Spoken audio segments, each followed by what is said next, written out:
이 영상을 보라. 2004년 MBC에서 방영된 느낌표 눈을 떠요에 나온 출연자가 각막을 이식받고 처음으로 눈을 뜨는 장면이다. 수많은 시청자들을 울리며 각막 기증 서약자를 크게 늘리는데도 기여했다. 그런데 자세히 보면 출연자를 위해 미국에서 각막을 긴급 수입해 배송하는 장면이 나온다. 각막 이식이 필요한 환자들도 많을 텐데 저걸 다 해외에서 수입해 오는 건가? 안구도 장기인데 이걸 사고 팔아도 괜찮을까? 마침 유튜브 댓글에 각막 수술에 사용되는 안구를 해외에서 사온다는데 사실인지 알아봐달라는 의뢰가 많아 취재해봤다. 결론부터 말하면 국내 기증되는 각막이 부족해 해외에서 개당 300만원에 수입해오는데 이걸 관리하는 법과 시스템이 정비되지 않아서 개별 수입업체에 기대고 있는 상황이다.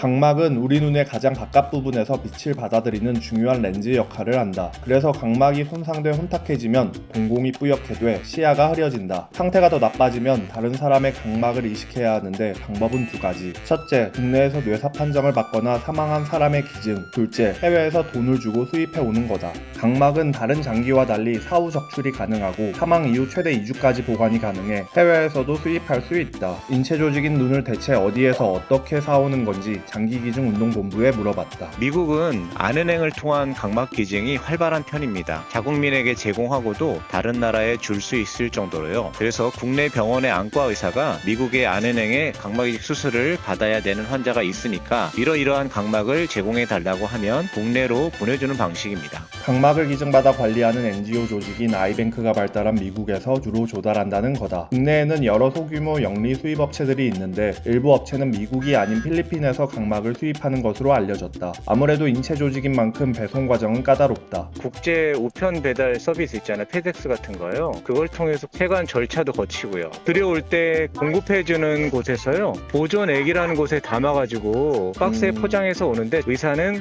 거기 있는 내용물을 빼서 수술하시기만 될 수 있을 정도로 가공을 해서 오는 걸로. 국내에서 기증되는 각막이 넉넉하면 굳이 바다 건너 어렵게 공수하지 않아도 되겠지만 현실은 매우 척박하다. 국립장기조직혈액관리원에 따르면 지난해 국내에서 기증된 안구는 363개, 같은 기간 해외에서 수입된 안구 690개에 비하면 한참 못 미친다. 그마저도 2,300명이 넘는 전체 각막 이식 대기자 숫자에 비하면 매우 부족한 상황이다. 국내 기증 각막으로 이식하는 수술은 한 해 300여 건 정도밖에 진행되지 않아서 이식을 받기 위해서는 8년씩 기다려야 한다고 한다. 수입 각막의 가격은 300만원 선에서 형성돼 있다. 이 300만원이 어떻게 정해진 가격인지 여러 수입업체에 물어보니 뜻밖의 대답이 돌아왔다. 워낙 좁은 업계라 목소리 출연도 꺼려해 음성을 대역했다. 예전에 MBC 눈을 떠요에서 경제적으로 어려운 사람들한테 각막 이식을 해줬잖아요.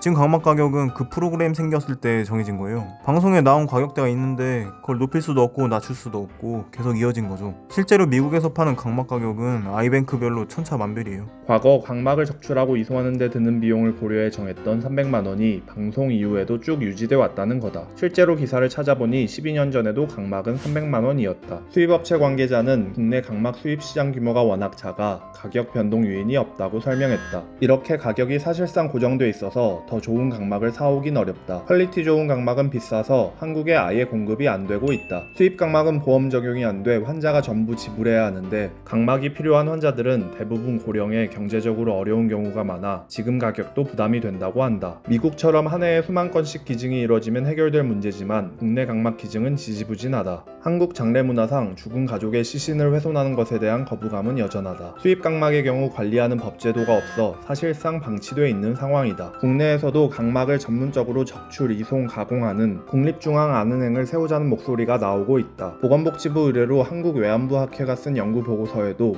안은행을 설립해 각막 기증을 활성화하고 수입 각막을 관리하자는 내용이 담겼다. 국회에서도 관련 법안이 발의돼 논의가 진행 중이니 흐지부지 되지 않게 관심 갖고 지켜봐야겠다. 당신도 취재를 의뢰하고 싶다면 댓글로 의뢰하시라. 지금은 아르헨티나의 인플레이션이 살인적이라던데 물가가 어느 정도인지 알아봐달라는 의뢰가 들어와 취재 중이다. 구독하고 알람 설정하면 조만간 취재 결과가 올라올 거다.